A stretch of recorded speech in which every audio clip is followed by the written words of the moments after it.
Om Swastiastu, perkenalkan nama saya ini Putu Gita Mahadewi Matraksumat, absen 34 dari kelas 10 IPS 3. Di sini saya akan bahas materi lanjutan yaitu trigonometri. Nomor 3, sudut dan kuadran. Nomor 4, perbandingan trigonometri pada segitiga siku-siku. Yang pertama saya akan bahas sudut dan kuadran terlebih dahulu. Sebuah sudut dapat digambarkan pada bidang koordinat. Sudut selalu dihitung dari sumbu X positif yang diputar berlawanan arah jarum jam dengan titik 0 sebagai pusat putaran. Posisi sudut dalam bidang koordinat disebut dengan kuadran. Bidang koordinat terbagi menjadi 4 kuadran seperti gambar berikut. Seperti yang kita ketahui, sudut positif itu berlawanan arah jarum jam, di mana dihitung dari sumbu X. Sudut dalam satu lingkaran memiliki rentang 0 derajat sampai 360 derajat. Sudut tersebut dibagi menjadi 4 kuadran, dengan masing-masing kuadran memiliki rentang sebesar 90 derajat. Besar sudut pada kuadran yaitu sebagai berikut. Di sini sudah saya paparkan 4 gambar. Jadi kuadran 1 itu terletak di antara 0 sampai 90 derajat, kuadran 2 itu dari 90 sampai 180 derajat, kuadran 3 dari 180 derajat sampai 270 derajat, sedangkan kuadran 4 dari 270 sampai 360 derajat. Maka kuadran 1 itu sudah dipaparkan yaitu 0 derajat sampai dengan 90 derajat, di mana kita hitung dari sumbu X positif berlawanan arah dengan arah jarum jam yaitu ke kiri.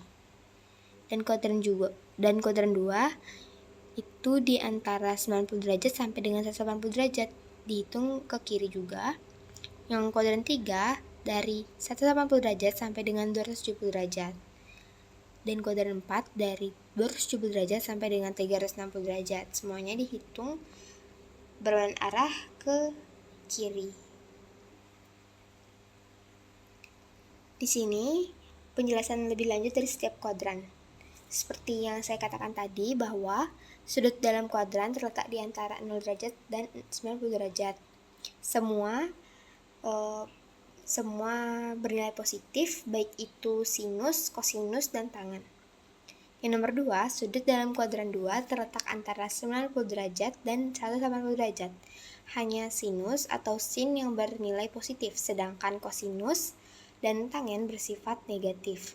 Yang nomor 3, sudut dalam kuadran 3 terletak antara 180 derajat dan 270 derajat.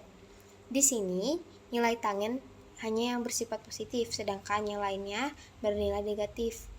Yang nomor 4, sudut dalam kuadran 4 terletak antara 270 derajat dan 360 derajat.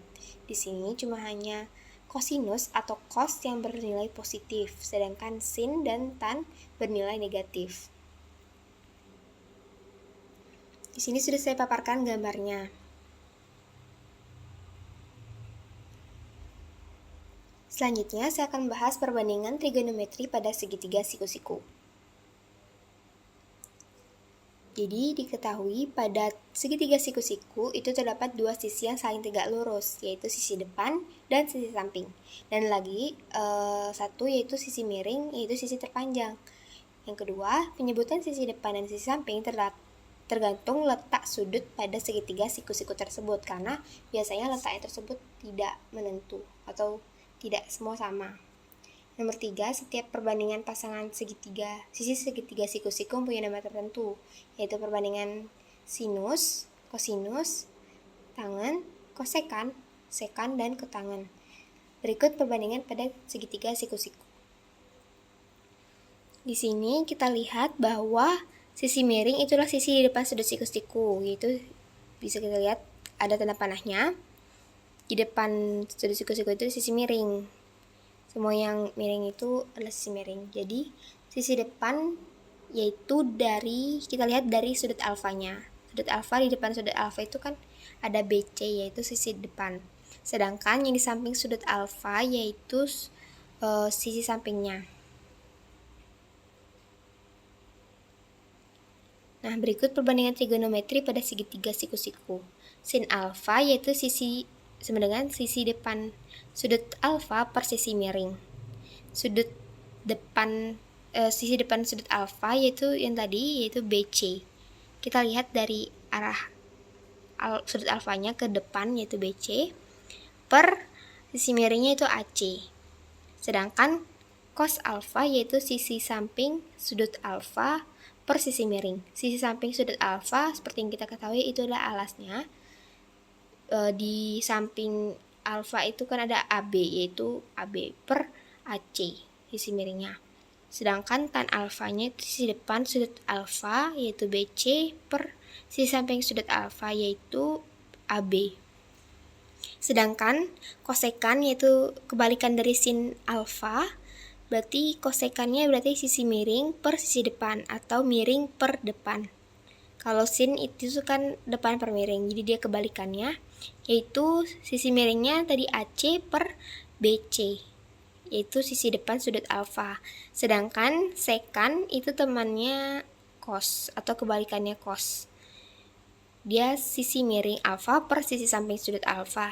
Sisi sampingnya itu AC, sedangkan sisi sampingnya yaitu AB. Dan kotangan itu kebalikan dari tan, yaitu sisi samping sudut alfa per sisi depan sudut alfa sama dengan AC per AB. Nah, di sini ada contoh soal perbandingan trigonometri pada segitiga siku-siku agar kalian tidak bingung. Nah, di sini disuruh tentukan nilai sin, cos, dan tan dari sudut alfa. Nah, pertama-tama kita belum ketahui sisi miringnya yaitu C. Jadi kita cari dulu C-nya dengan rumus teorema Pitagoras, di mana C sama dengan akar A kuadrat ditambah B kuadrat. Nah, A kuadrat itu adalah maksudnya A yaitu akar 3, sedangkan B-nya itu 1. Tinggal kita masukkan. Nah, akar ketemu dengan kuadrat itu hangus atau hilang atau dicoret. Jadi sisa 3 ditambah dengan 1. Berarti akar 4 yaitu 2. Berarti sisi miringnya atau AB-nya yaitu 2. Nah, sin alfa tadi kan depan per miring, yaitu sama dengan, kita lihat depan dari alfa itu apa? Ternyata BC atau akar 3. Ini akar 3 dan miringnya yaitu yang sudah kita cari tadi dengan teorema Pitagoras yaitu angka 2. Jadi akar 3 per 2. Sedangkan cos alfa yaitu samping per miring. Samping dari sudut alfa yaitu 1. Sedangkan miringnya itu 2. Berarti 1 per 2. Sedangkan tan alfanya itu depan per samping. Depan dari sudut alfa yaitu akar 3. Samping dari sudut alfa yaitu 1. Berarti akar 3 per 1. Nah, dari contoh soal yang sudah saya tadi sebutkan, di sini ada latihan soal untuk kalian. Diketahui segitiga siku-siku ABC, siku-siku DC, panjang A sama dengan 8, B sama dengan 6. Tentukan yang pertama apanya sisi C, seperti yang saya tadi bilang, dengan teorema Pitagoras. Yang kedua, nilai perbandingan trigonometri sudut alfa. Cari sin, cos, dan tan-nya. Itu dia presentasi dari saya. Terima kasih apabila ada kesalahan, mohon maaf.